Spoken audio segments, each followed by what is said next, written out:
ऐका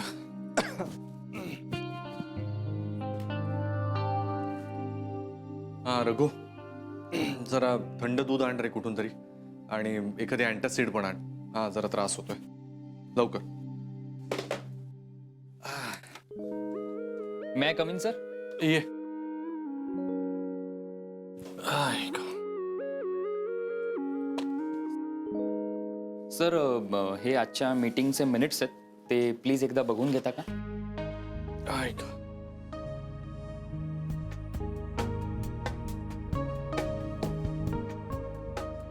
काय झालं? Is anything wrong? नाही थोडं जळजळतंय जरा त्रास होतोय सकाळपासून. सर मग तुम्ही आराम करा ना. We can postpone this meeting. नाही आय एम ओके. सर तुम्हाला बरं नसताना तुम्ही क्लायंट बरोबर नीट डिस्कस नाही करू शकणार. बेटर आहे की तुम्ही घरी जाऊन आराम करा. आपण उद्या करूयात मीटिंग. बोलूयात त्यांच्याशी. I think you are right. मी जरा जातो घरी. जेनीला सांगतो क्लायंटशी बोलून घे म्हणून. Okay sir just don't worry. Panvalkar sir आहेत ते हँडल करतील. Alright thanks. Take care sir.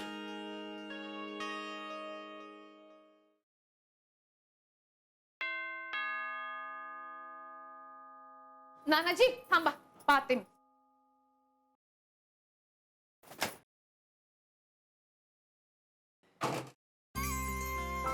आई बाबा तुम्ही त्याच्यात बाळा ठीक आहे.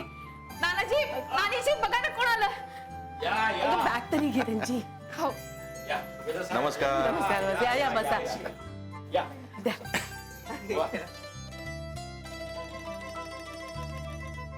भारती चहा टाक सगळ्यांसाठी. हो हो. आणि आमच्या प्रकारचा उपमा केलाय. चालेल तुम्हाला? अहो काहून आता राहू दे ना. तुम्ही बसा बोला. अहो अथर्वसाठी केलाच आहे. तुम्ही खाल ना. आणि प्रवासात ना आलात तुम्ही खाऊन घ्या थोडंसं. नानीजी आज बाबांचा उपास असेल ना. चहाच टाकते. हा मी टाकते नानीजी. मला पण पाहिजे हा थोडासा. म्हणजे काय तसंही सुनबाईच्या आजच्या चहाची सर नाही यायची कशाला. हे मात्र अगदी खरं आहे. आमच्या यांना ना फक्त निमित्त हवं असतं चहा प्यायला. पण सुभेदार साहेब काय काम काय काढलं? नाही अचानक म्हणजे काय की संत्र्याच्या पेढे इकडे पाठवायच्या होत्या. आता काही काही ठिकाणी प्रत्यक्ष जावं लागतं ना साहेब आम्हाला. किंवा वसुली पण होती. म्हटलं चला त्या निमित्ताने सुनबाईलाही भेटणं होतं नातवालाही भेटणं होतं. या बस आज एवढं काम आटोपलं की संध्याकाळी निघू आम्ही. काहून हो बाबा थांबा ना. तुला माहित आहे ना पुढे इथं सगळे ते उभार पोट्टे आहे. आपण नाही गेलं तर काम होत नाही ना. एक दिवस राहिला असता तर. हो खरंच राहो. काय एक दिवस तुमच्या सुनेच्या माहेरी राहा. नको ना साहेब. आधीच तुम्ही आमच्या सुनबाईसाठी एवढं काही करता त्यात आणखी आमच्या काय ही आमची लेक आधी आहे नंतर तुमची सून. ती काय आम्हाला जड नाही होणार. खरंय. पण तुमच्या चिरंजीवांचं वर्तन नाही आवडलं आम्हाला. का केलं त्या भैताडानं आणखी.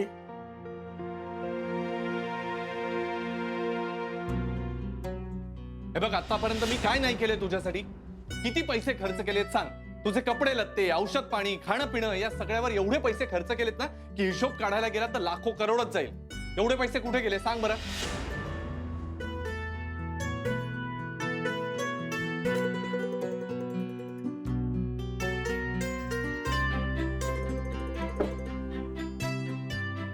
या गुरुचं वागणं जरा डोक्याच्या वर होत चाललंय. वेळेत जर त्याला आवरलं नाही सुनबाईच्या संसाराची माती करेल. नानासाहेब जरा कागद पेन देता का. आहे आहे घ्या. काय काय काय काम आहे सांगतो ना.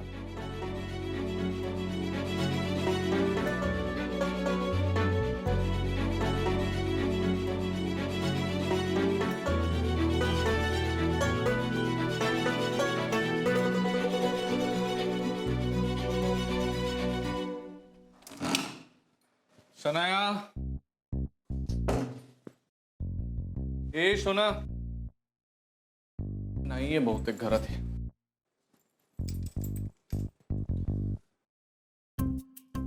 आह.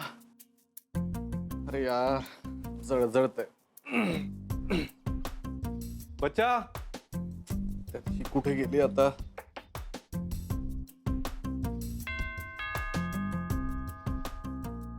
आली बहुतेक. ए माझं बच्चा, किती वाट पाहिली ग तुझी. हा बच्चा माझा.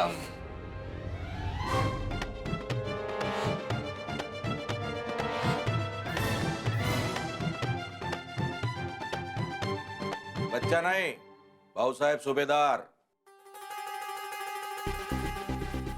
आई बाबा, तुम्ही आता इथे? का इथं यायला तुला वेळ विचारून यायची का मी? हा, ओ बाजूला. आई, आओ पण ऐका ना.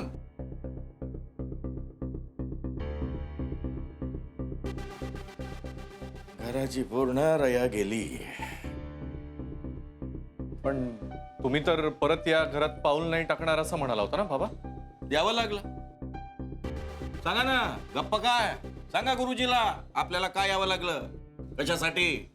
गुरुनाथ, आम्ही तुझ्याकडे हिशेब द्यायला आलोय. हिशेब? कसला हिशोब? मी सांगतो ना, तिला का विचारतो? नाही, कसं आहे गुरुजी, आता तुम्ही मोठे साहेब झाला. कुठल्याही गोष्टीसाठी तुमच्या पुढे प्रपोजल टाकावं लागतं. तर विषय असा आहे की आमचं तुमच्यावर काही कर्ज आहे, उधारी आहे. ते बिल चुकतं करा, म्हणजे आम्ही नागपूरला निघतो. बिल? हा, बाबा काय बोलताय तुम्ही? काय जे काय असेल ते सरळ बोला प्लीज, वाकड्यात नका शिकू. गप्पे, वाकड्यात तू शिरतोयस.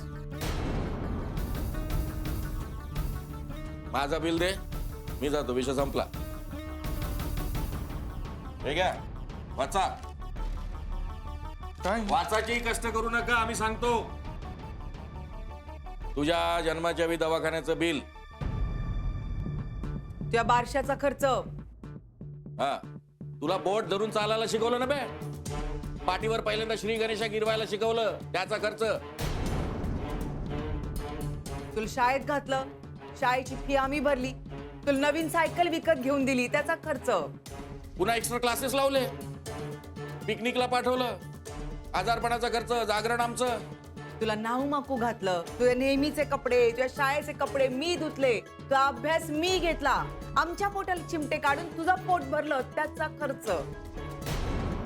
तुला गोष्टी सांगितल्या परीच्या, राक्षसाच्या, तुझ्यासोबत कंचे खेळलो, तुझ्या कॉलेजचा खर्च, लग्नाचा खर्च, अरे गिनती करू शकत नाही, एवढा कर्ज आहे तुझ्यावर.